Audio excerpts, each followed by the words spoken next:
Convido você a abrir sua Bíblia comigo na carta de Paulo aos Filipenses. Filipenses capítulo 4. Nós faremos a leitura dos versos 6 ao verso 9. O apóstolo Paulo escreve: Não andeis ansiosos de coisa alguma. Em tudo, porém, sejam conhecidas diante de Deus as vossas petições pela oração e pela súplica com ações de graças. E a paz de Deus, que excede todo o entendimento, guardará o vosso coração e a vossa mente em Cristo Jesus. Finalmente, irmãos, tudo que é verdadeiro, tudo que é respeitável, tudo que é justo, tudo que é puro, tudo que é amável, tudo que é de boa fama, se alguma virtude há e se algum louvor existe, seja isso que ocupe o vosso pensamento. O que também aprendestes e recebestes e ouvistes e vistes em mim, isso praticai, e o Deus da paz será convosco. Amém. Hoje eu quero conversar com vocês sobre um tema, sobre um assunto que atinge a todos nós. Se formos honestos com nós mesmos, teremos que admitir que num grau maior ou menor, todos nós enfrentamos esse problema chamado ansiedade.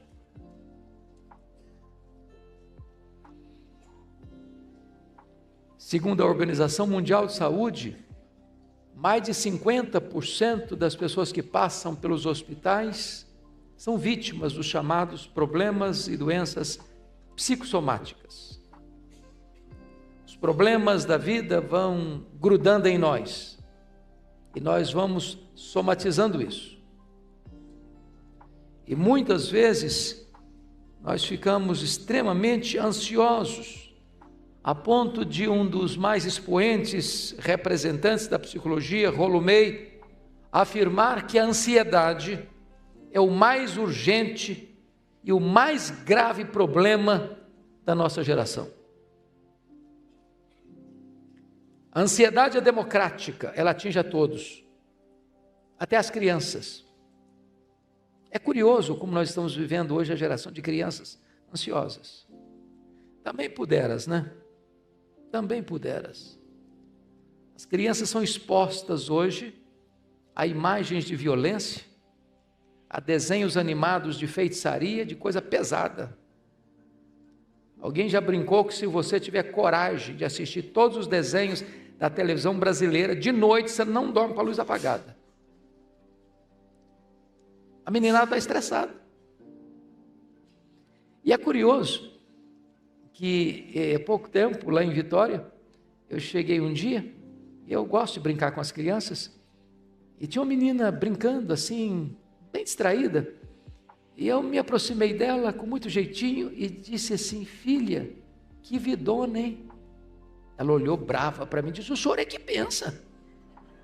E eu tomei um susto, porque jamais podia esperar uma resposta dessa de uma criança, já estressada.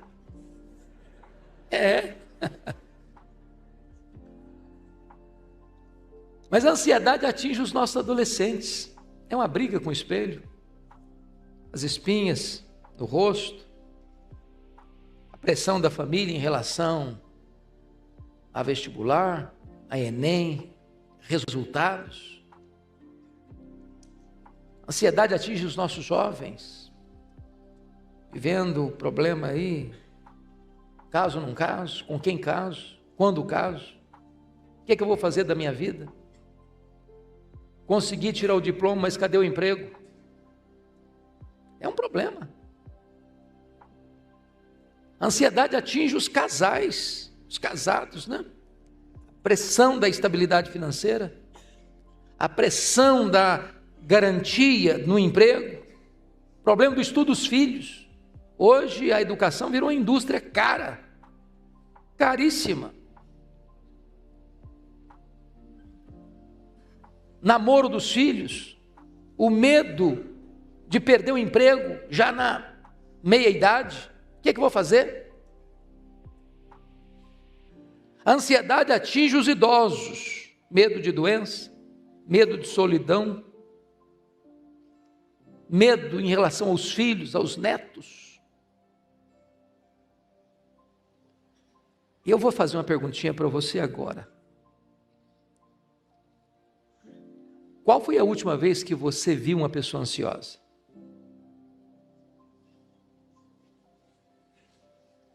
Eu acho que deve ter sido hoje, não? Você se olhou no espelho antes de vir para cá. Então, como é que nós vamos lidar com esse problema da ansiedade? Muitas pessoas acham que você resolve isso e na farmácia comprando um ansiolítico. Você toma um bom remedinho, dá uma relaxada. Você tratou do sintoma, mas não da causa. Como é que a gente lida com isso? Bom, Paulo trata desse assunto no texto que nós lemos. E ele primeiro diagnostica o problema. No versículo 6. Veja comigo. Não andeis ansiosos de coisa alguma. Em tudo, porém, sejam conhecidas diante de Deus as vossas petições, pela oração, pela súplica, com ações de graça. Então, quais são essas causas da ansiedade? Se você percebeu, lendo esta epístola, você vai notar que em cada capítulo desta carta, Paulo trata de um problema que pode gerar ansiedade. No capítulo 1, ele diz que as circunstâncias da nossa vida podem produzir ansiedade em nós. Hoje, todos nós lidamos com circunstâncias difíceis. Você planeja uma coisa, acontece outra. Você sai de casa para trabalhar, bate o carro. Você chega no emprego, você é convidado aí para o departamento pessoal, porque ali não tem mais chance para você. Você estuda anos a fio para um concurso, faltou um pouquinho, mas você não passou. Você vai no médico para um exame de rotina, descobre que está com uma doença grave. Circunstâncias que você não controla, mas que atingem você. Paulo, ao escrever esta carta, ele estava preso, ele estava algemado em Roma. E ele tenta acalmar o coração da igreja e dizer o seguinte: eu quero que vocês saibam que as coisas que me aconteceram têm antes contribuído para o progresso do Evangelho. Estou passando situação difícil, mas eu não perdi a perspectiva de que Deus está no controle da minha vida. Pode existir para mim acaso, para Deus não. Para Deus existe providência. Olhe para a vida na perspectiva da soberania de Deus, para que as circunstâncias não tirem de você a sua paz e produzam em você ansiedade. Mas se você olhar no capítulo 2 dessa carta, não andeis ansiosos de coisa alguma. No capítulo 2, Paulo trata de um outro problema que gera ansiedade no coração da gente. São os relacionamentos estremecidos. A igreja de Corinto, a igreja de Filipos era uma bênção, mas os crentes estavam batendo cabeça. Pasmem vocês, até as mulheres da igreja estavam brigando. As mulheres quando brigam, porque o som está muito difícil mesmo. A Evódia e a Cinti que não pensavam concordemente mais no Senhor. Tinha irmão lá na igreja, trabalhando na igreja, mas lidando com partidarismo. Outros trabalhando na igreja, vanglória. Tinha muita gente trabalhando, mas sem trabalhar em harmonia, concordemente. E sabe, irmãos, quando tem problema de relacionamento dentro de casa ou na igreja, isso produz estresse, isso gera ansiedade, sofrimento. E eu posso até garantir para você que as pessoas nos fazem sofrer mais do que as circunstâncias. As pessoas nos machucam, as pessoas nos decepcionam, e nós decepcionamos as pessoas. Isso produz ansiedade.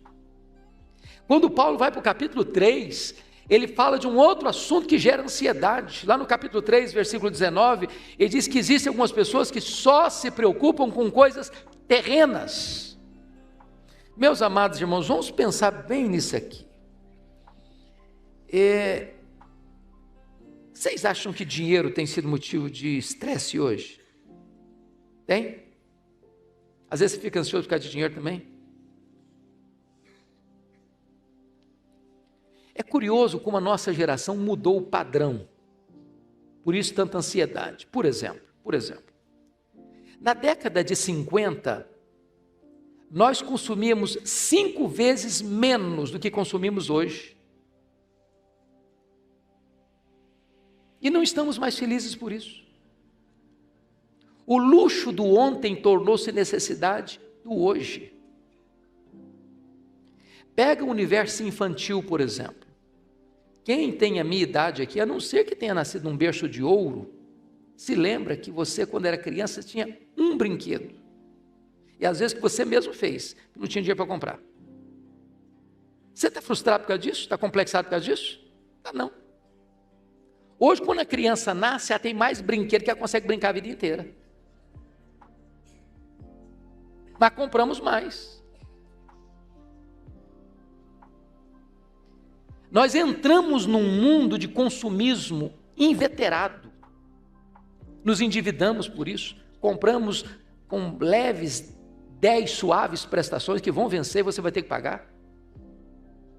Fica prisioneiro de cartão de crédito que tem um juro astronômico, depois você fica com um garrote no pescoço, sufocado.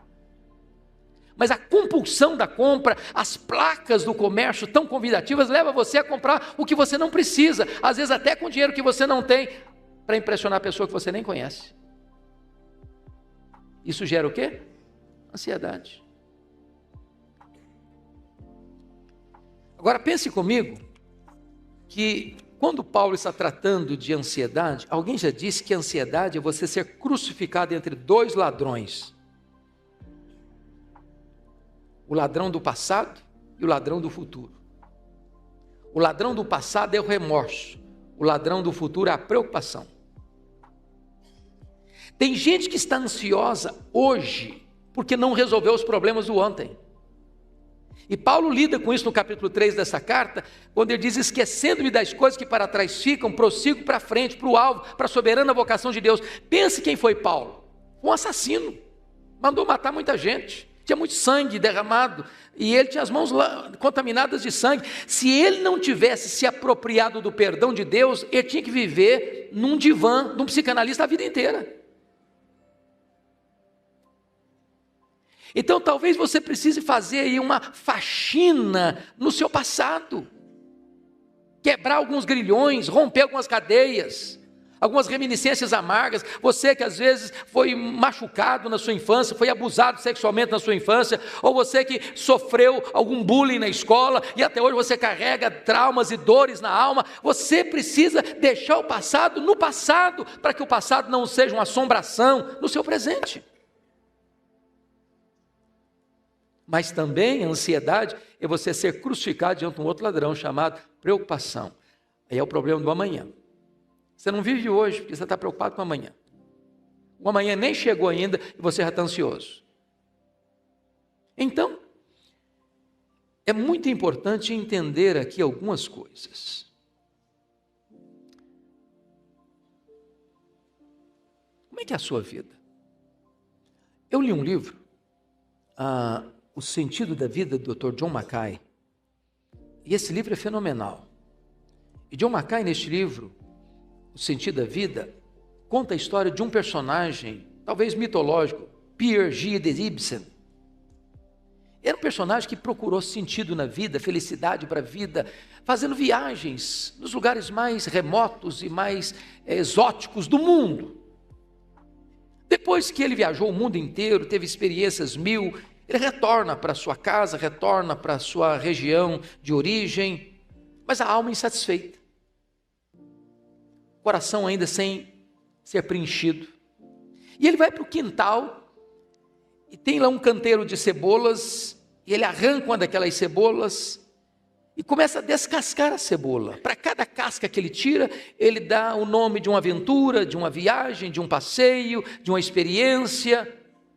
E ele vai descascando a cebola e vai nominando as experiências vividas.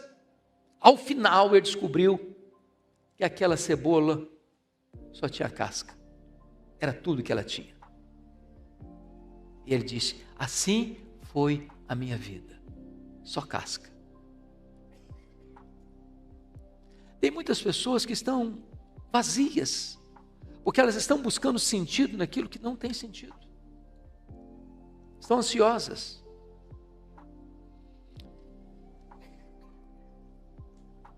Quais são os resultados da ansiedade? Primeiro, a palavra ansiedade na língua grega é muito forte. Sabe o que significa a palavra ansiedade na língua grega? Estrangulamento. É puxar você em direções opostas, é rasgar você pelo meio, é agredir você emocionalmente, é violentar você psicologicamente. Então, o que a ansiedade faz? Ela rouba as nossas forças. Por que rouba as nossas forças? Porque ansiedade ou preocupação é quando você está sofrendo por algo que ainda não está acontecendo, que tem o potencial de acontecer, mas não está acontecendo, e você antecipa o sofrimento e começa a sofrer. O problema é que, estatisticamente falando, 70% dos assuntos que nos deixam ansiosos nunca vão acontecer. O que acontece? Você sofreu o quê? Desnecessariamente. É por isso que a Bíblia diz: basta ao dia o seu próprio mal. Se você está enfrentando um problema, lidando com um problema, enfrente-o, encare-o, não fuja dele. Mas se o problema ainda não está ocorrendo, não puxe o problema do futuro para o presente para sofrer por ele, porque isso não vai ajudar você, isso não vai fortalecer você, isso vai enfraquecer você. E se porventura o problema de fato vier a acontecer amanhã, se você sofreu ontem, vai sofrer hoje de novo, vai sofrer 2 vezes. Mas sabe o que a Bíblia diz? Quando a Bíblia diz assim: não andeis ansiosos de coisa alguma, o Senhor Jesus Cristo vai além no Sermão do Monte e diz que os gentios que não conhecem a Deus é que se preocupam com todas essas coisas. Em outras palavras, quando Jesus trata do assunto ansiedade, ele está dizendo que a ansiedade é um sinal de incredulidade. Eu fico ansioso porque, na verdade, eu penso que Deus não é suficientemente bom, nem suficientemente amoroso, nem suficientemente poderoso para cuidar da minha vida. Eu fico ansioso quando eu trago para mim mesmo a solução dos meus problemas. Eu descreio da providência de Deus, eu descreio do cuidado de Deus, eu descreio do controle pleno de Deus na minha vida, na minha história, e então eu tomo nas minhas próprias mãos, e como eu não sou suficientemente forte, ou sábio, ou poderoso para resolver os meus problemas, eu fico ansioso. É um ato de incredulidade. Talvez o que nós pudéssemos pensar agora é lembrar o que Paulo escreveu aos Romanos 8:28. Ele diz assim: sabemos que todas as coisas cooperam para o bem daqueles que amam a Deus, daqueles que são chamados segundo o seu propósito. Irmãos, você crer nisso, confiar nisso, traz descanso para a alma. Ele não diz nós sentimos, ele não diz nós imaginamos, ele diz nós sabemos. Isso não é a linguagem da conjectura hipotética, essa é a linguagem da certeza experimental. Nós sabemos que Deus está no controle, que Ele está com as rédeas nas mãos, que não tem acaso, que não tem sorte, que não tem azar, que tem providência, que tem cuidado de Deus, que tem agir de Deus. Às vezes nós ficamos ansiosos, sabe por quê, irmãos? Nós não enxergamos na curva, nós não enxergamos no escuro, nós não sabemos o que está lá no final da linha, nós não sabemos o final dessa história, qual vai ser o último capítulo. Ele sofre, porque não crê que Deus está no controle.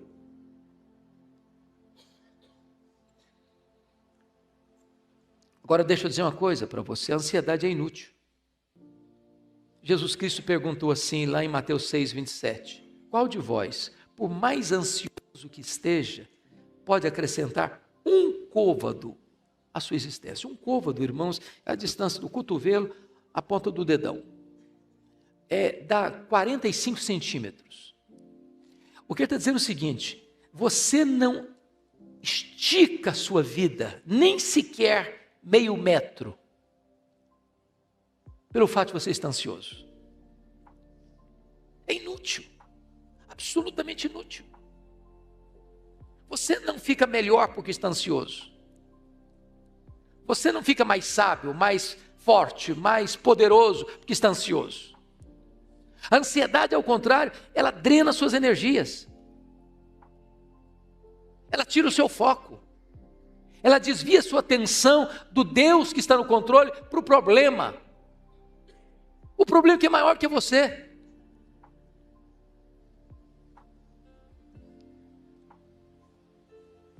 Tem horas que talvez o que a gente precisava fazer é o que Pedro recomendou, lançando sobre ele toda a vossa ansiedade, porque ele tem cuidado de vós. Tem hora na vida, irmãos, convenhamos, que os problemas são tantos e tão fortes que nós perdemos o controle. Já aconteceu isso com você? Pensa em Paulo indo para Roma, o navio jogado de um lado para o outro. Chegou um momento que diz a Bíblia que eles largaram o leme e foram sendo levados. Tem hora que você, querendo ou não tem mais o controle da situação. Mas quando você perde o controle da situação, Deus não perdeu. Deus continua no controle. Então o crente vive, não é pelo sentimento, o crente vive pela fé. Eu não estou no controle, mas eu sei que Deus está. Eu não tenho mais controle sobre a minha saúde, eu não tenho controle mais sobre a minha família, eu não tenho controle mais sobre o meu trabalho, eu não tenho controle mais sobre isso, eu não tenho controle mais sobre aquilo, mas Deus está no controle. E você descansa. Você lança aos pés dele toda a sua ansiedade. Mas preste atenção. A ansiedade, ela é incompatível com a fé cristã. Portanto, disse o Senhor Jesus, não vos inquieteis dizendo que comeremos, que beberemos, com que nos vestiremos. George Miller, que foi um homem de fé, um homem de oração, disse o seguinte, o começo da ansiedade é o fim da fé. O começo da ansiedade é o fim da fé. Mas deixa eu dizer algo para você. A ansiedade, de certa forma, é uma falta de bom senso. Porque às vezes a gente está sofrendo tanto agora, por aquilo que vai ser ter uma bênção amanhã. Quantos pais estão chorando por um filho hoje, sem nem perceber o que Deus vai fazer? Levanta esse filho, levanta essa filha, para ser uma bênção.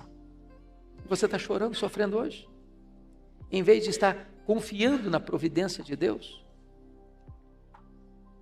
Eu nunca me esqueço de uma cena a que eu passei no seminário. Eu morava num prédio, Raquel, é o prédio anexo ao prédio maior do seminário, e só tinha um bebedouro, ficava lá no final do corredor. Estava no quarto 9, tinha que rodar uns metros para ir no bebedouro tomar água à noite. E eu estou levantando de madrugada para ir no bebedouro, quando estou passando, a porta do quarto de um colega aberta. Colega de turma. Aliás, o mais jovem colega de turma.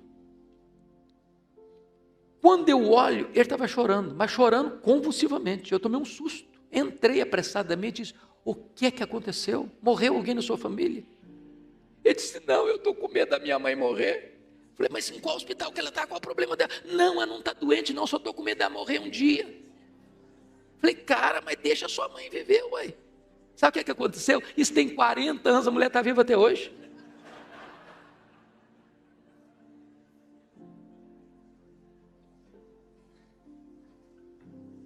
É falta de bom senso, você sofrer, você não está no controle. Calma, descansa, entrega para Deus, confia. Não andeis ansiosos de coisa alguma. Bom, mas se Paulo só nos desse esse conselho, talvez ele não nos ajudaria tanto. Depois que ele diagnostica o problema, ele vai dar o remédio, vai mostrar o remédio. O que ele diz aí no versículo de número 6? Em tudo, porém, sejam conhecidas diante de Deus as vossas petições, pela oração e pela súplica, com ações de graças. E aqui eu chamo a sua atenção para um ponto importante. Como é que você resolve a ansiedade? Paulo nos dá uma receita com 3 remédios eficazes. Primeira coisa, você quer resolver o seu problema de ansiedade? Aprenda a orar corretamente. E no versículo 6, ele fala de 3 tipos de oração. Ele fala de oração, de súplica e de ações de graças. A palavra oração aí no grego é a mesma palavra para adoração. Então ele está falando de 3 coisas. Você adora a Deus, você suplica a Deus, você dá graças a Deus. Você adora a Deus por quem Deus é. Você pede a Deus porque Ele é seu Pai. E você dá graças a Deus por aquilo que Ele faz.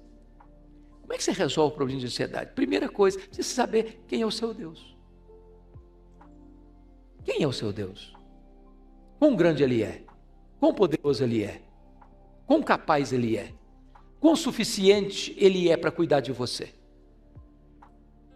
A W. Tozer, um dos mais expoentes escritores do século passado, ele diz que o maior problema nosso é que nós passamos o tempo todo tomando o nosso próprio pulso e olhando para o nosso próprio umbigo, quando na verdade a maior necessidade nossa é saber quão grande é o nosso Deus, quão grande é o seu Deus. Oh, gente, se Ele mede os céus a palmos, se Ele mede as águas na concha da sua mão, se Ele faz sair as estrelas e ao chamá-las todas pelo nome, nenhuma delas vem a faltar, se Ele olha para o mundo inteiro e olha as nações como um pingo que cai de um balde, você acha que Ele não é poderoso para cuidar da sua vida? Você acha que Deus está encrencado com seus problemas?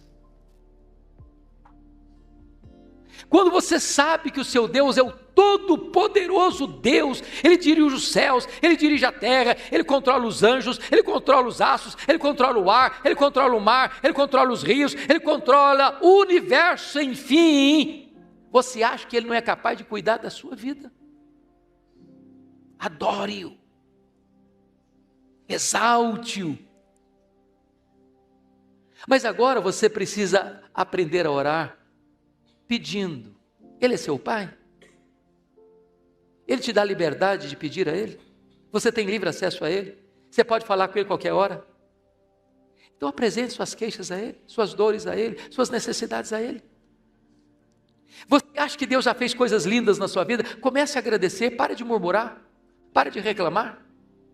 Comece a entender o que Ele já fez de bom na sua vida, comece a agradecer. Quando você aprende a orar corretamente, você é curado da ansiedade.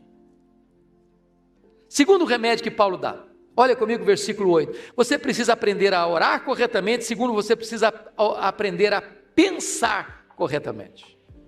E ele diz no versículo 8 assim: irmãos, tudo que é verdadeiro, tudo que é respeitável, tudo que é justo, tudo que é puro, tudo que é amável, tudo que é de boa fama, se alguma virtude há, se algum louvor existe, seja isso que ocupe o vosso pensamento. Oh, irmãos amados, a vitória ou a derrota está aqui.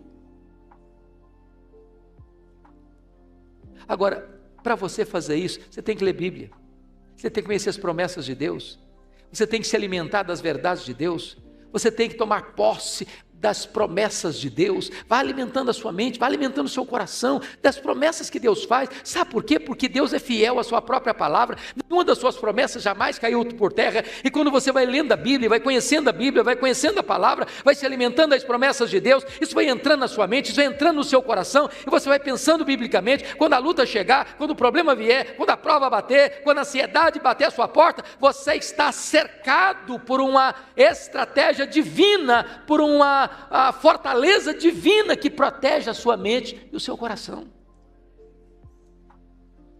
Terceiro remédio para você curar a ansiedade. Primeiro é aprender a orar corretamente. Segundo é aprender a pensar corretamente. A terceira é aprender a agir corretamente. Olha o versículo 9 comigo. Ele diz assim: o que também aprendestes e recebestes e ouvistes e vistes em mim, isso praticai. Eu posso ser um teórico, saber tudo. Se eu não boto em prática, não vai adiantar nada. James Hilter disse com muita clareza: você não é o que você sabe, nem o que você sente, você é o que você faz. Se você for um mero ouvinte da palavra de Deus, mas não for um praticante da palavra de Deus, a ansiedade vai pular nas suas costas e vai te dominar. Agora, Vamos entender algo aqui, meus amados irmãos, ainda. Depois que Paulo trata do remédio, ele diagnosticou o problema, ele deu o remédio para o problema, agora ele vai mostrar a cura para o problema.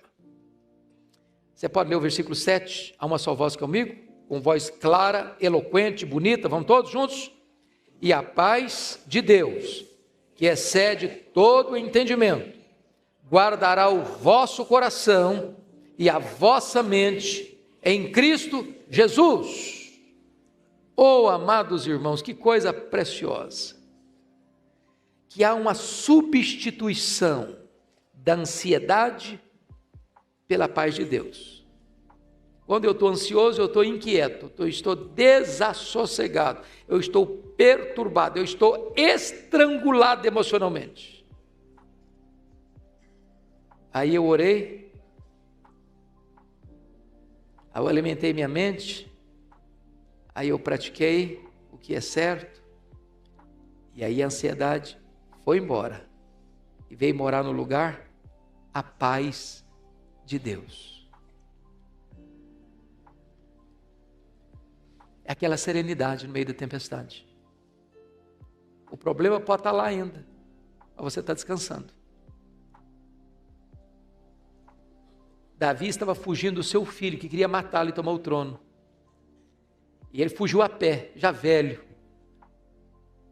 no deserto, em tendas improvisadas. Ele diz: em paz me deito e logo pego no sono, porque só tu, Senhor, me fazes repousar seguro. Você está descansando, você confiou que Deus está no controle. Isso é a paz de Deus. Agora preste atenção que esta paz é uma paz diferente. Como assim? O que o homem hoje entende por paz? Ausência de problema. Estou em paz. O que você quer dizer com isso? Está tudo bem, tudo calmo. Mas isso é paz de cemitério. Se tem um lugar que não tem problema, é cemitério, sabia?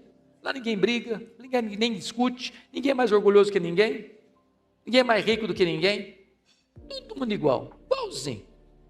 Vive uma paz, mas também não tem vida. A paz coexiste com a dor, com as lágrimas. Não é paz de mosteiro, não é fuga dos problemas.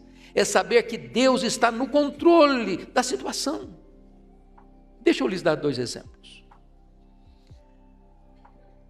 Quando eu leio a Bíblia, eu não encontro humanamente falando, um ser humano como você e eu, ninguém cujo sofrimento suplantasse o sofrimento de Jó. Você conhece? Você sabe o que é um cara rico? Rico não, o mais rico e a falência? Ô, gente, quem sempre viveu na magrela, está acostumado, come pão com salame, feliz da vida. Mas o cara acostumado com caviar, para tomar um caldo de cana e comer um pastel na esquina, faz cara feia. O Jó foi à falência. Você sabe o que é um pai? Eu não sei, espero em Deus nunca saber, na prática. O que é um pai levar para o cemitério todos os seus filhos num único dia? Você já imaginou um quadro desse? Você já imaginou o que é você quebrado, enlutado, com uma doença que abre ferida da cabeça aos pés? E o seu corpo vira uma carcaça humana? Você sabe, numa hora dessa, o seu cônjuge, a única escora que você tinha, dizer para você assim: morre logo. Mas antes de morrer, amaldiçoa a Deus primeiro. Você sabe o que é um ser humano numa situação dessa, ainda sofrer acusações pesadíssimas dos seus amigos, todas mentirosas?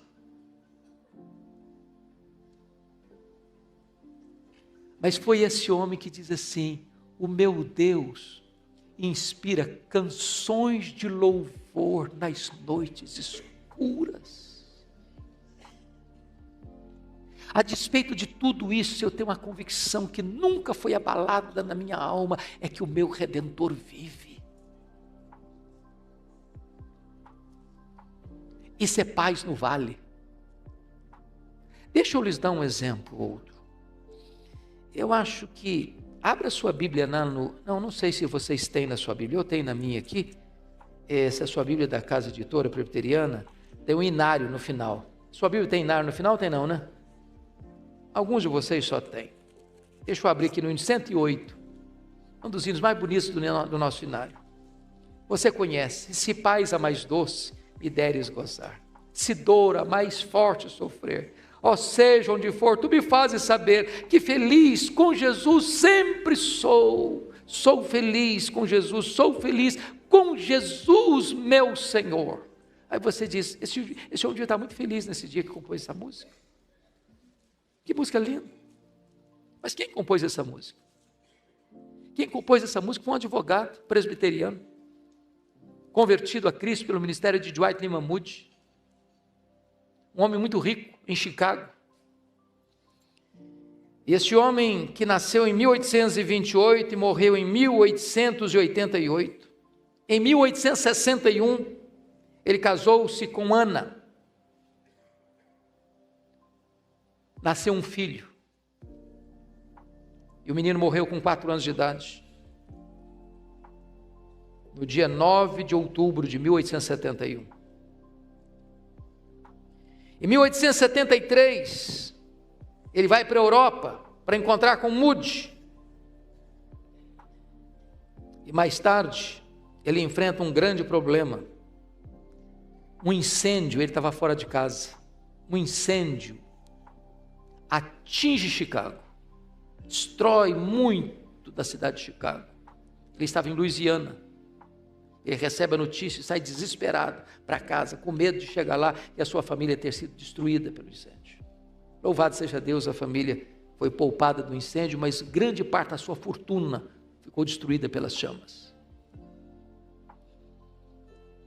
No dia 22 de novembro de 1873, ele resolve ir com a família no navio Ville de Havre, de Nova York para a Europa, para um tempo de descanso. Na véspera da viagem, não consegue embarcar. Manda a sua esposa e suas 4 filhas. Aquele navio afundou, matando 226 pessoas. No dia 1º de dezembro de 1873, ele recebe um telegrama da sua esposa: salva, porém só. As 4 filhas morreram no naufrágio. Dr. Spafford pega um navio e vai para a Europa ao encontrar sua esposa. E ele pede ao comandante para mostrar para ele exatamente o local do naufrágio onde suas filhas morreram.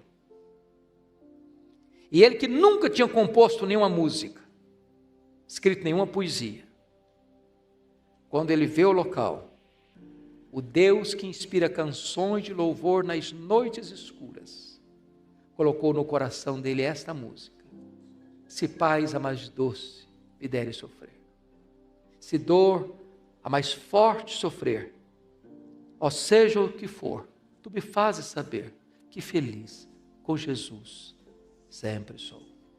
Sou feliz com Jesus, meu Senhor. Mas o estribilho no original é mais forte ainda, porque no original o estribilho é este: It's well with my soul, it's well with my soul. Está tudo bem com a minha alma, está tudo bem com a minha alma, está tudo bem com a minha alma. Esta é a paz de Deus que excede todo o entendimento.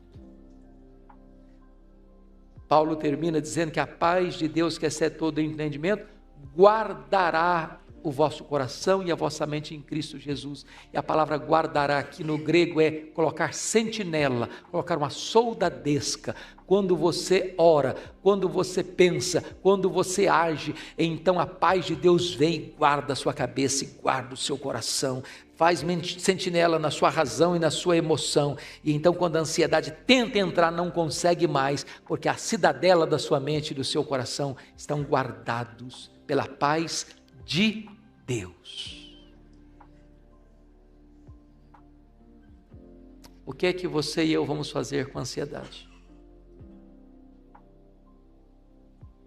A ordem de Deus é: não andeis ansiosos de coisa alguma. Vamos orar?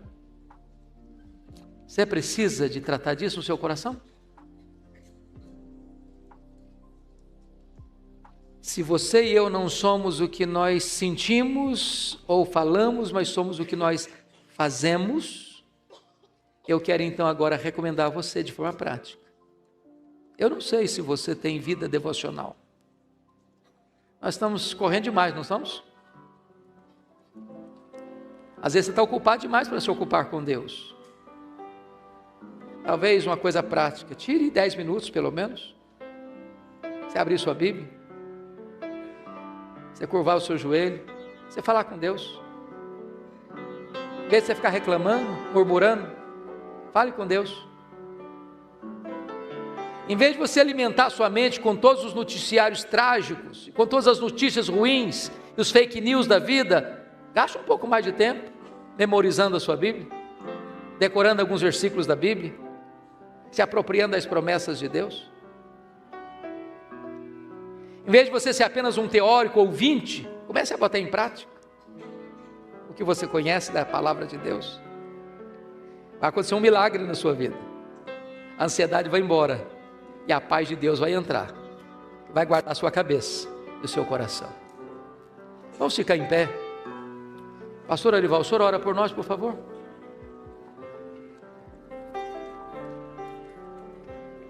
Eu vou orar e vou trocar o hino. Só temos que cantar agora, sou feliz com Jesus. 108. Senhor Deus, o Senhor conhece a nossa estrutura. E o Senhor sabe que nós somos pó.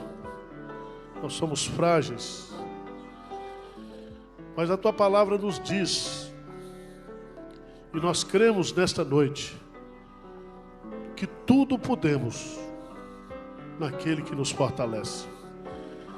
Na força do Senhor, na força da Tua palavra, na força das Tuas promessas, na força do Espírito Santo, nós queremos expulsar da nossa mente, do nosso coração, toda a ansiedade aqui nesta noite. Queremos ser curados, queremos lançar sobre Ti, queremos despejar aos Teus pés todas as nossas preocupações, angústias, ansiedades. Cura-nos, Pai. Ordena aí do Teu trono de graça e de misericórdia. Ordena que a paz de Jesus, que excede todo entendimento, seja derramada em cada coração aqui nesta noite.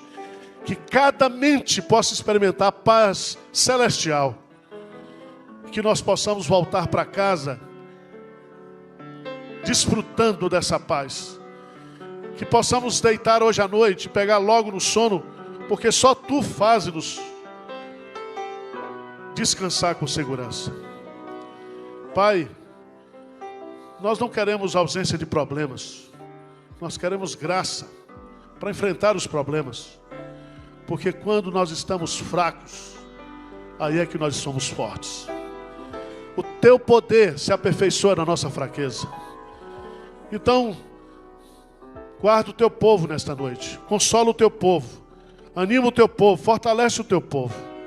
Em nome de Jesus. Amém.